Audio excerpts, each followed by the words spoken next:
Today we have a very, very exciting topic. What are the true origins of the Israelite religion? He's done an immense amount of work on the ancient Middle East studies for over 30 years. If we look at the first 5 books, it was written by Moses, but there were a lot of people before Moses. There were even writings before Moses, like the Sumerians. It was not only Sumerians, with them were the Right. Semites. People don't know that Shem was still alive when Abraham was alive, right? And that is Noah's son. They had very good and well developed oral techniques to hand down their traditions. This is extremely important. Now, the earliest phonetic writing appeared in Sumeria, in Uruk, at about, I would say, 2900 BC. The Semites and the Sumerians shared the same world. They had the concept of a divine council, also found in the Bible. The concept of the divine council is very old. In ancient Mesopotamia, the god that was recognized as the father of the god, so to say, was called An. So when they wrote down this name, An, with these 4 wedges, that very same symbol was read by the Semites as El. In the earliest traditions, in Kish, for example, An was actually called El, not An. Years later on, among the Canaanite Semites, he was actually called El Elyon. He was recognized still as the father of the gods. Even in Chinese tradition, they're writing one god that they worshipped first, called Shang Tian, I believe, Shang Ti. And that was also written with a star. Father of the gods. This is an ancient tradition. But later on, we find, for example, the term Anunnaki. And then later on in Ugarit, the other gods are called children or the sons of El. And in terms of the Nephilim, in Genesis chapter 6, verse 4, the sons of God is actually mentioned. The terminology gods or sons of God, that's the older kind of terminology in the Israelite religion. The term angel replaced these older terms. In Mesopotamia, the Semites worship not only An or Elbin, but Enlil. In Sumerian tradition, the first temple of Enlil was actually built in Kish, or in Nippur, by a king of Kish, by Enmebaragesi. Enlil was actually originally not a Sumerian god, but a Semite god. And the question is whether Enlil can also be found in Israelite tradition. A lot of preachers don't talk about this, and we should, because it's in the Bible. Hey guys, welcome back to DLM Lifestyle. Today we have a very, very exciting topic. We're going to talk about what are the true origins of the Israelite religion.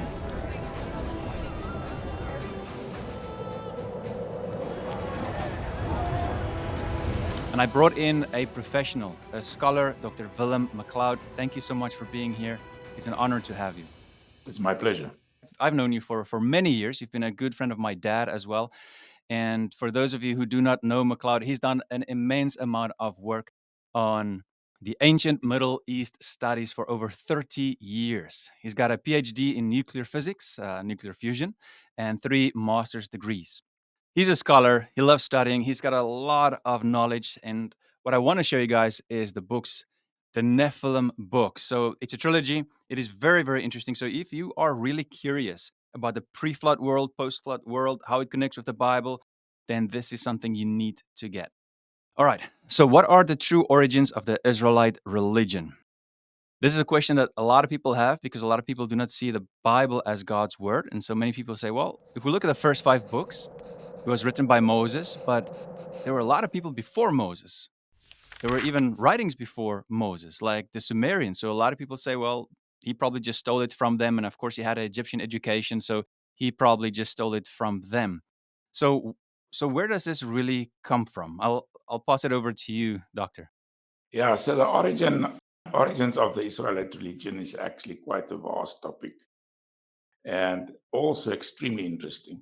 So my question was always, if God, the God of the Bible that we read about in the pre-Bible history, that's Genesis 1 to 11, and to a large Yeah. part also the part that is of a special interest to my own studies, then we expect that God would also have been known in the ancient world under a certain name. If he was, Right.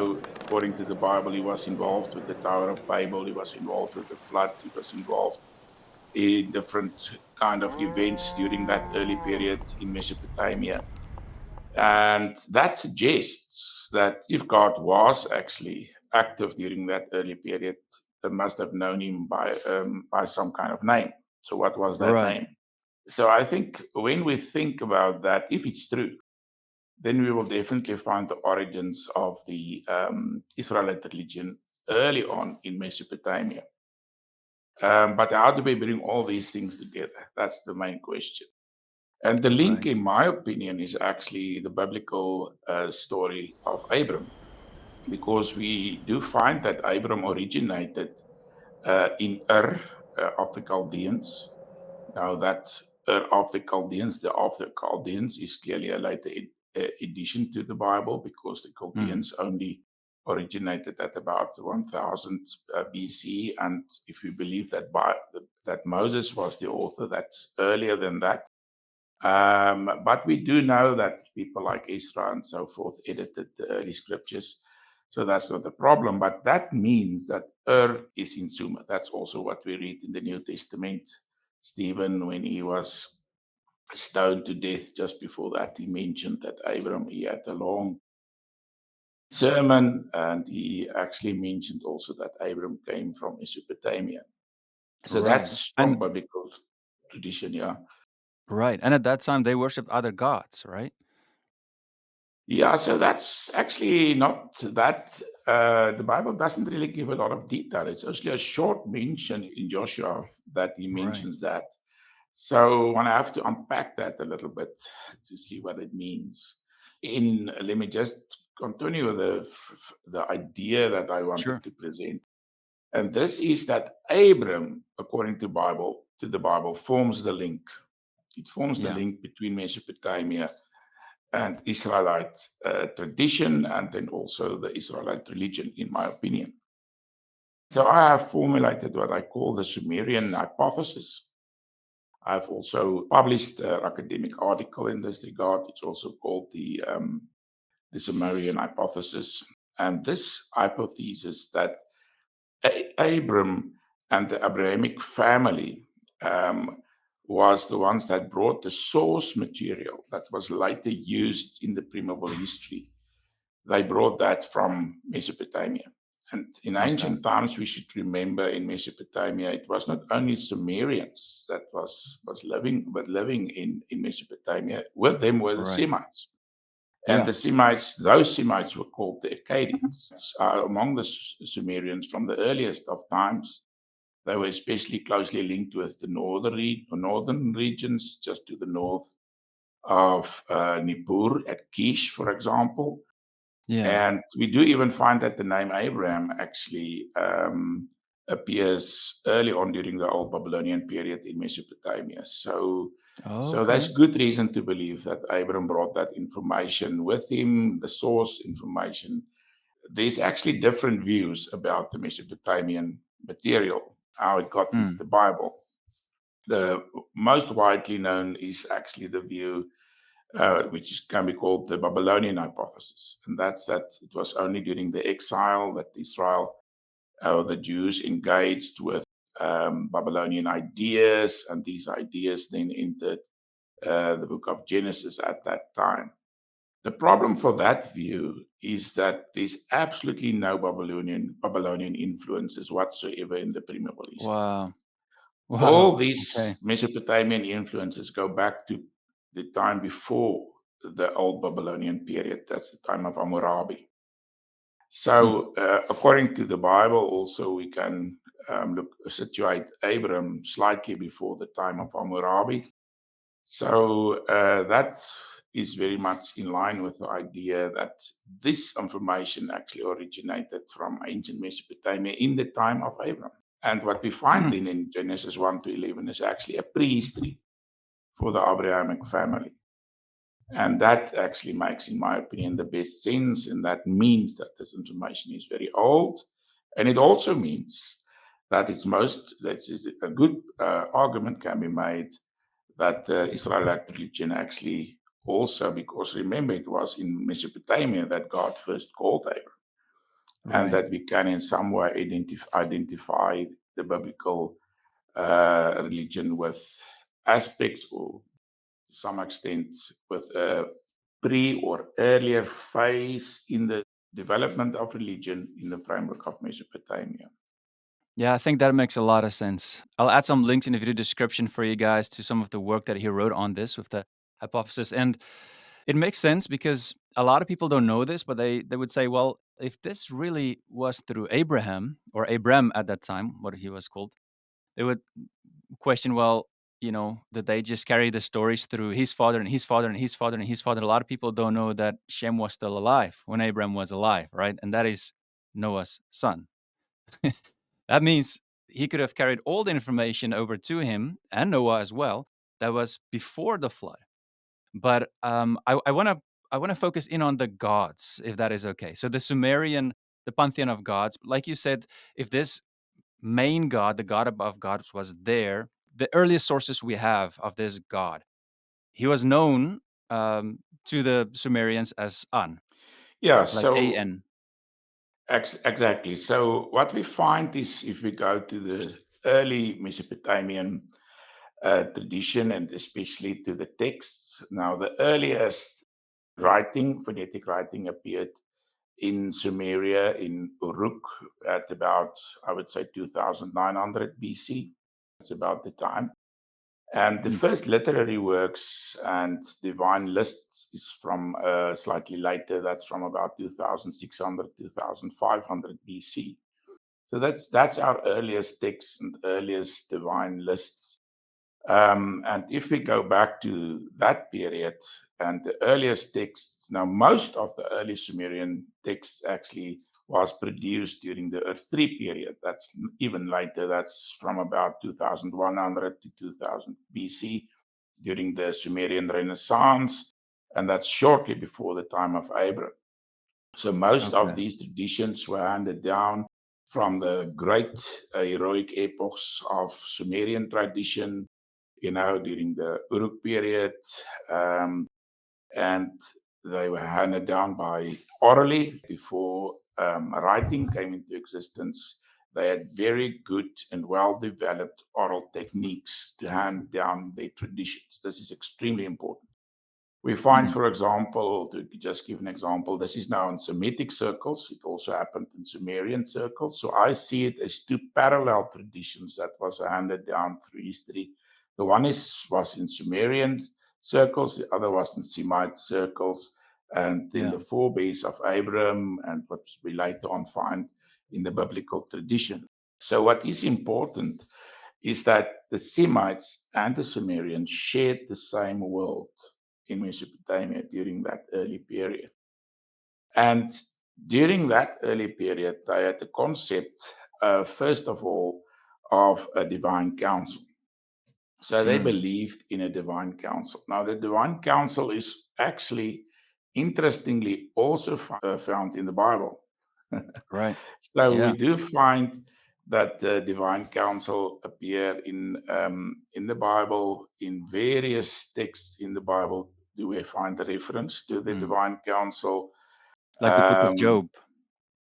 yeah, the book of Job, in the story of the prophet Micah, for example, where he had this vision of God and all the angelic um, multitudes before God's throne, and how God engaged with them, and different ones proposed different things, and eventually God made a decision. And we find other direct references to that, for example, in Isaiah 14, where we read Mm, about the mountain, the cosmic mountain of the gods, the mountain of congregation, where all the gods congregated for their council. wow. And in Psalm 82, a really marvelous psalm, there we actually Mm, read about this council.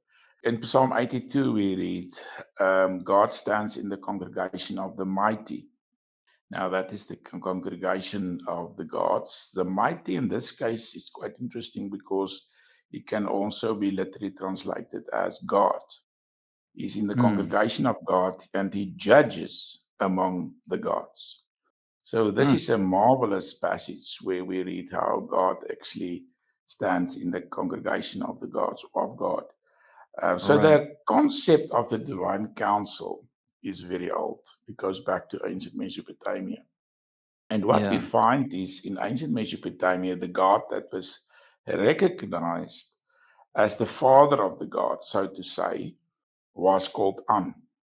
Now, Right. or in the Semitic language, in Akkadian, it was called Anu. Now, what is Mm. interesting about An is this name means the most high, highly elevated. And originally, it was written with four wedges in the form of a star. So the name was Okay. written in that form. Now, what I also find quite interesting is the way that the earliest Sumerians took their concepts that they had and presented it in the earliest of writings. So when they wrote down this name on with these four wedges, and meaning the most high, the highly elevated one, what we find that which is quite interesting is that he was not only the father of the gods, but all the other gods, which later on was added beneath him, all of them had what we call a determinative next to the name of these gods. Now, determinative Mm. is something that the Sumerians used just to say, for example, what kind of item it is. It's wood, or it's trees, or whatsoever. In this case, it's a god. So they Yeah. used this. The symbol that they used is exactly the same symbol for An. Mm. So, in some sense, An must have presented the essence of godhood. And they used Right. the same symbol next to each of the names of the different gods. But they did not use it next to the name of An. So, It was only the An star. gave, yeah, so that makes a strong case that they actually believed in a superior, most high God, the father of the gods, with Yeah. many other gods later on added. In fact, there's a strong Sumerian tradition that An was the first among the gods.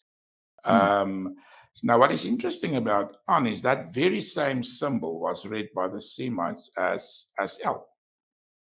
Mm. And now this means that it's quite likely that in the earliest traditions in Kish, for example, An was actually called El, not An. And that An was Okay. actually the name that was given by the Sumerians to this father of the gods. Mm. Now, interestingly, this, let's call it supreme God, that was in this council of the gods, regarded as the father of the gods. This same God was later on in Ugarit in about 1400 years later on among the Canaanite Semites. He was actually called El Elyon. He was Mm. recognized still as the father of the gods. And Right. even though they had some different kind of mythologies that they associated with El because of their particular culture and rituals and stuff, the point is just that we have a continuation.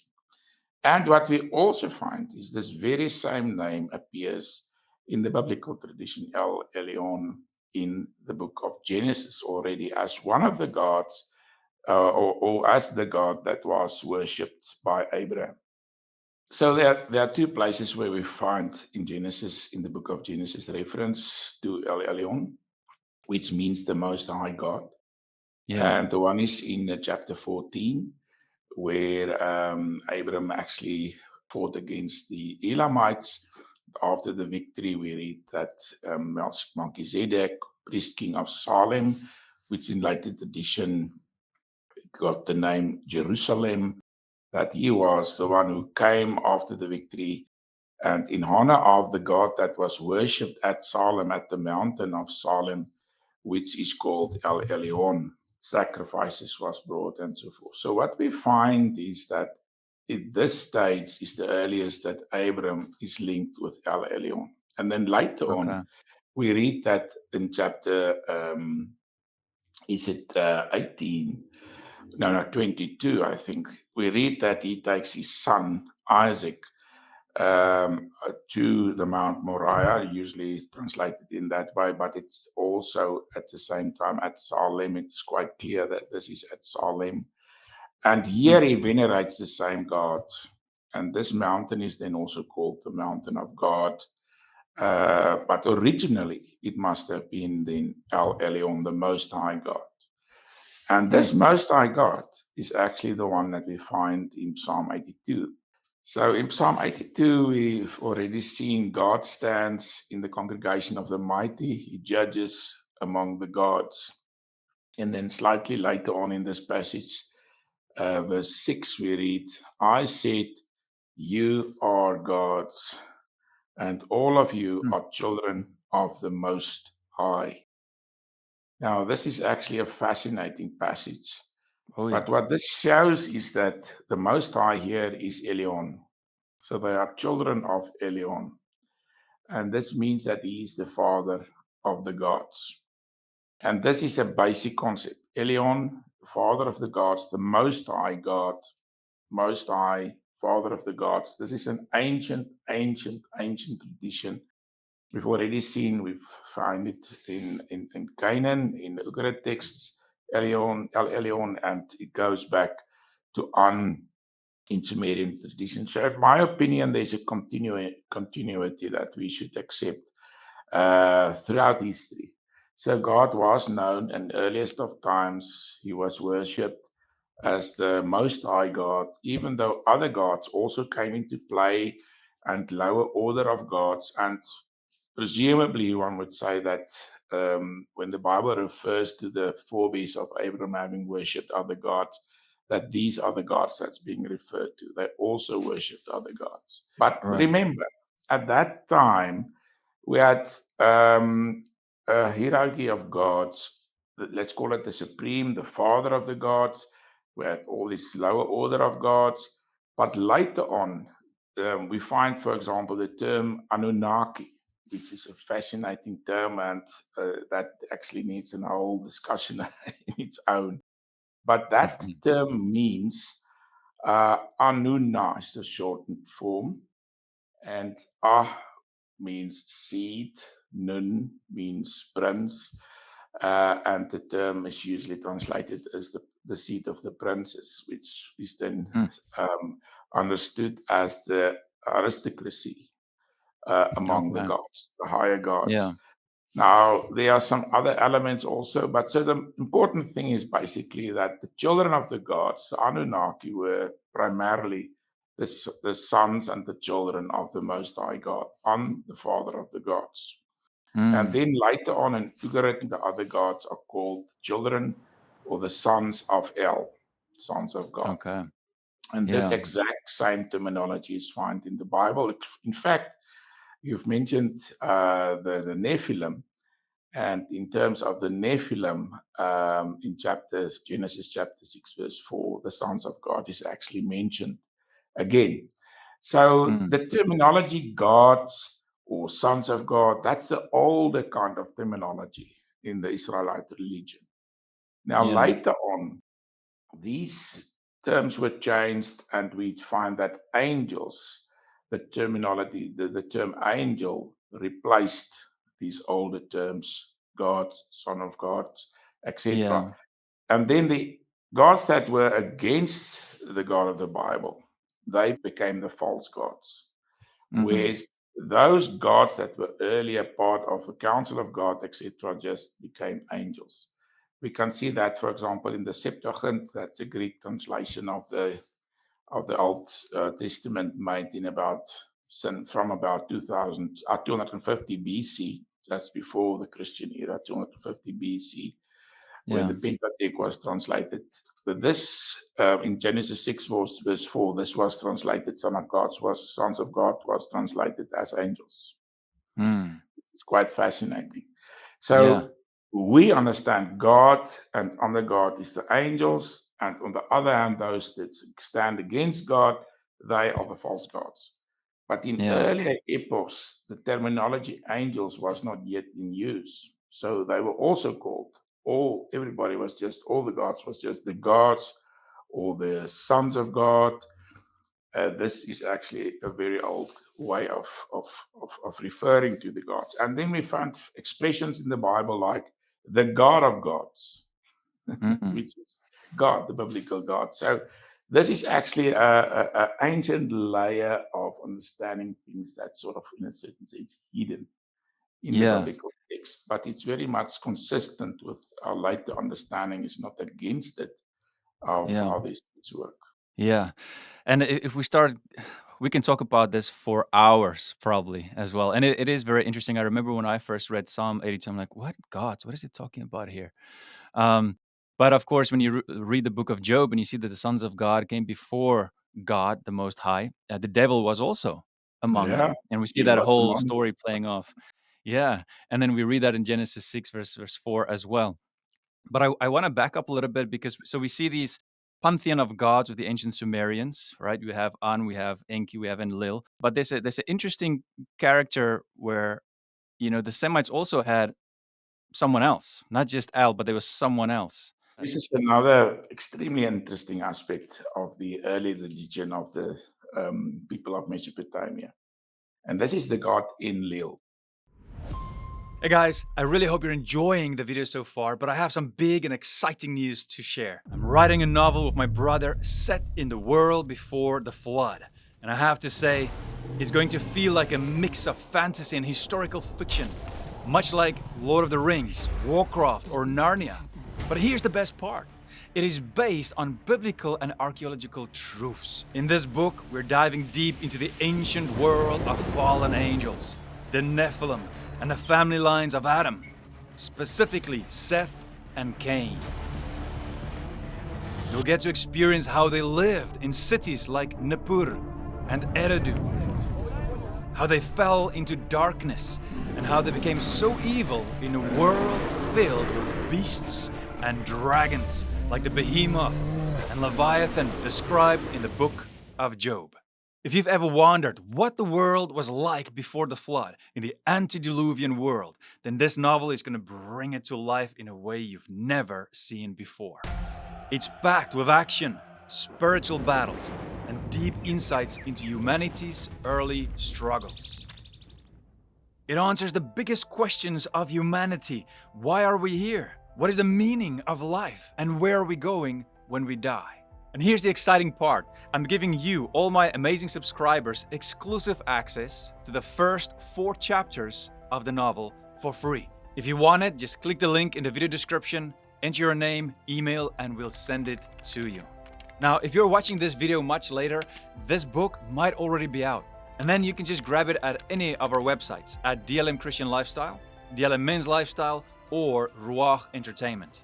Now, this book is perfect for unbelievers and even for those on the fence when it comes to their faith, because it's a gripping story that pulls you in, and before you know it, you will see how it aligns with the truth in God's Word, the Bible. Now, thank you for sticking with me. Let's get back to the message of today. But there's an interesting character where, the Semites also had someone else, not just Al, but there was someone else. This is another extremely interesting aspect of the early religion of the people of Mesopotamia.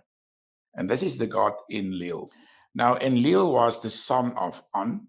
He's recognized in the pre-Akkadian period already. That's about 2400 BC. Enlil is the beloved son of An. And he had a very prominent position. He was regarded as one of the main gods, An and Enlil and Enki is the other god. We'll not discuss him in any detail today, but he's also extremely important in the story. Yeah. Right. Now, Enlil and An was also venerated or worshipped in the same temple, later on in the temple of An. So they were closely connected, very closely connected. Now, Sumeriologists originally thought that Enlil means, En means Lord, Lil means wind or soul, spirit. So they had the opinion that he was the Lord of the wind. But in Sumerian tradition, The first temple of Enlil was actually built in Kish, or in Nippur by a king of Kish, by Enmebaragesi. And the kings of Kish we've got strong reason to believe that they were Semites. And this implies that Enlil was actually originally not a Sumerian god, but a Semite god. And today there is growing opinion among scholars that the original name was not Enlil, but was Elil, and that we find the name Elil originally from from the Jimnet Nasser period. That's just after the Uruk period. It's about 2900, 2800 BC, more or less. And it's actually Elil.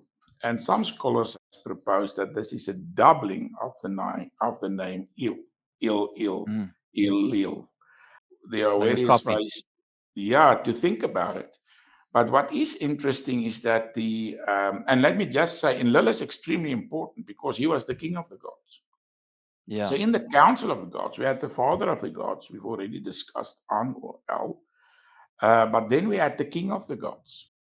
And the great king of the gods in Mesopotamian tradition since about the early dynastic period, let's say 2800, 700, from that period on, was definitely Enlil. And he was king of the gods until the coming of the Babylonians, of the Babylonian period in the time of Hammurabi, when the Babylonians actually elevated Marduk in the place of Enlil to become king of the Babylonian gods. But before that time, Enlil was highly respected. He was the king of the gods. And if this tradition is correct, and when we also find later on references to Elil in different Semitic and Akkadian texts, so we have reason to believe that in Mesopotamia, the Semites, Abram's forefathers, would have also worshipped not only An or El then among the Semites, but Elil. Now, what is interesting about the Elil is if this is a doubling of the name Il, we can actually look closer at this name, take a closer look at it, because the Sumerians and those living in Mesopotamia had a way to really, they had a deep, they tried to understand the essence of somebody or the gods from their names. We, for example, find with Gilgamesh, how they had all these speculations about who he was. And remember, he was 2/3 a god. Strangest of ways of thinking, how they came to that 2/3 a god. But anyhow, so they had all these speculations based on a name. So it's inevitable, in my opinion, that they would have understood the doubling of Il. They would have really looked deeper into that, and they would have understood that as, in my view, that the Il, the father of the gods, brought forth another god in his image as Elil. And this explains the very close relationship between An and Enlil in the Sumerian version of things, not the Semitic version of things. And the question is whether Elil can also be found in Israelite tradition. Now, the only God that we do find, a reference to God that we do find in the book of Genesis, that's not El Elyon, is El Shaddai. Now, El Shaddai, again, is very, very interesting. There's a lot of, it's usually translated as the Almighty God. El Elyon is the Most High God. His name is translated as Almighty God. There's different opinions about it, but about the name Shaddai. What is the origin of Shaddai? But I think the opinion that, in my opinion, is most likely the correct one is the one that refers to mountain. This name was derived from mountain. And what we find is that exactly this name, this terminology was also used for Enlil. He was called the Great Mountain. And there's a lot of terminology that's been used for El Shaddai, that's also been used for Enlil or Elil in the Semitic sense. First of all, El Shaddai was actually the God of the fathers. So let's take a closer look at him in the book of Genesis. He is the one that appears to the fathers throughout many places in the book of Genesis. Chapter 17, verse 1 is the first time that he's mentioned, El Shaddai. He appeared to Abram again in chapter 28, verse 3, 35, verse 11, and he's called the God of the fathers. But what is then quite interesting is that at a certain point in Israel's history, this terminology was changed to the God of the Hebrews or the God of Israel. And in that case, he got the name Yahweh. So El Shaddai was actually renamed Yahweh. Yeah. And this we find in the Bible in Genesis chapter 6. We do read in chapter 6 how God speaks to Moses, and chapter 6 verse 2 we read, and God spoke to Moses and said to him, I am the Lord, I am Yahweh. I appeared to Abram, to Isaac, and to Jacob as God Almighty, as El Shaddai. But by my name, Lord, that's Yahweh, I was not known to them. And so what this passage clearly says is that in the place of El Shaddai came the name Yahweh. And Yahweh, from the earliest of times, was regarded as the king of the gods. We find, for example, in Exodus chapter 15, in this song after the deliverance, this wonderful song that the Israelites sang after they crossed the Red Sea, then we read, the Lord shall reign, that's Yahweh, shall reign forever and ever. He is the king among the gods. Later on, in various places in the Bible, we will read that Yahweh is the king of the gods. Back to El Shaddai, which in my opinion goes back to Elil. We have a continuous tradition, and most of all, and most important of all, in my opinion, is that this way of thinking that Yahweh was the son of El Elyon, of the father of the gods, is also something that we find in the Bible, which is not that well known. I think very few people know about this, but there is actually a passage in Deuteronomy chapter 32 where we read, which is fascinating in my way of thinking, chapter 2, and here we read the following, verse 8. When the Most High, that's El Elyon, gave to the nations their inheritance, when he divided mankind, he fixed the borders of the peoples according to the number of the sons of God. Now, older translations had the sons of Israel, but in the Dead Sea Scrolls, we've seen that the correct reading is actually the sons of God. So in a certain sense, the sons of God, God sort of divided all the nations among the number of the sons of God. And then we read, but Yahweh's portion is his people, that's Israel. Wow. Jacob, his allotted heritage. So this means that El Elyon divided the nations among the sons of God. But Yahweh, he kept a part which was a prime portion for the firstborn, and he gave that to Yahweh. And this strongly suggests, as in this passage actually, that Yahweh was actually regarded as the son or the firstborn son of the Most High God, of El Elyon.